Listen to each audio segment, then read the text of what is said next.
All right, 4-month investigation reveals health concerns at a facility that's received nearly $13 million in taxpayer funding over the past 2 years. It's a place that's designed to make people healthier, but may actually be making them sick. Yeah, that's right. This facility provides addiction and mental health services for thousands of people each year. But nurses who work there claim it's causing them serious health problems. 19 investigator Mike Mason has a story you'll see only on 19 News. I could barely make it through a 12-hour shift. And I started to get really lightheaded and really dizzy. And I'm like, you know what? Let me take a moment, y'all. Let me step outside because I feel like I gotta vomit. Lydia Warner and Amber Hill are two of about a dozen registered nurses who worked at the Cuyahoga County Diversion Center. It's operated by Oriana House, a nonprofit based in Akron. Warner left this fall. This past July, Hill says she stopped coming to work because of health problems. I was convinced that it was something in the building that was making me ill. The nurses suspected mold was causing respiratory problems. Hill says she notified Oriana management, but claims they did little to address her concerns. So she and another nurse lodged complaints with Cleveland's Department of Public Health. The next week, on July 17th, Oriana hired a company called the Cardinal Group to take air samples in 5 rooms. Their report indicated mold levels were safe, noting there were no health concerns.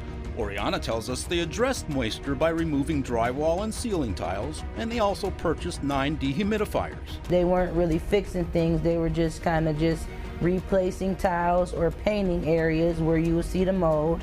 We had a client fall in the wet spot from the ceiling falling in, so they put a garbage can there. In an email to 19 Investigates, Oriana House wrote, "We're confident that any health issues related to air quality are not being caused by air within the diversion center." And they have no medical records from staff showing illness related to air quality.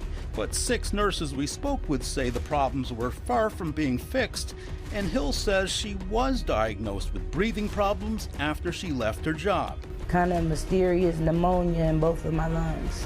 Hill gave us a copy of her blood test showing elevated levels of antibodies linked to mold exposure. Experts say this fungus could cause other health problems.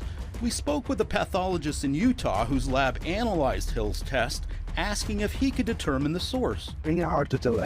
Without testing each nurse in the building, he said it's impossible to pinpoint the cause. I never had any respiratory issues prior to that. Meanwhile, the nurses turned to 19 Investigates for help.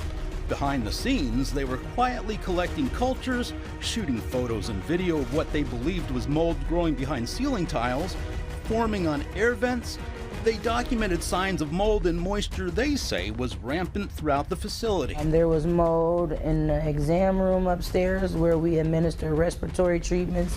There was mold on the vents in the office where I sit, what appeared to be mold. There's a whole bunch of water damage that you can see. On August 1st, Cleveland's Public Health Department paid the diversion center a visit. The inspector fell ill after just an hour inside the building. I'm slightly lightheaded just from whatever it is I'm smelling. One of the nurses she spoke with secretly recorded the conversation. Yeah, there's something because I can feel it. Yeah. My head hurts. Oriana says the diversion center is safe and they've cleaned up all the mold. They declined our request for an on-camera interview. Coming up in our next report, we'll tell you what the inspector found and what the city is doing about it. Mike Mason, 19 News.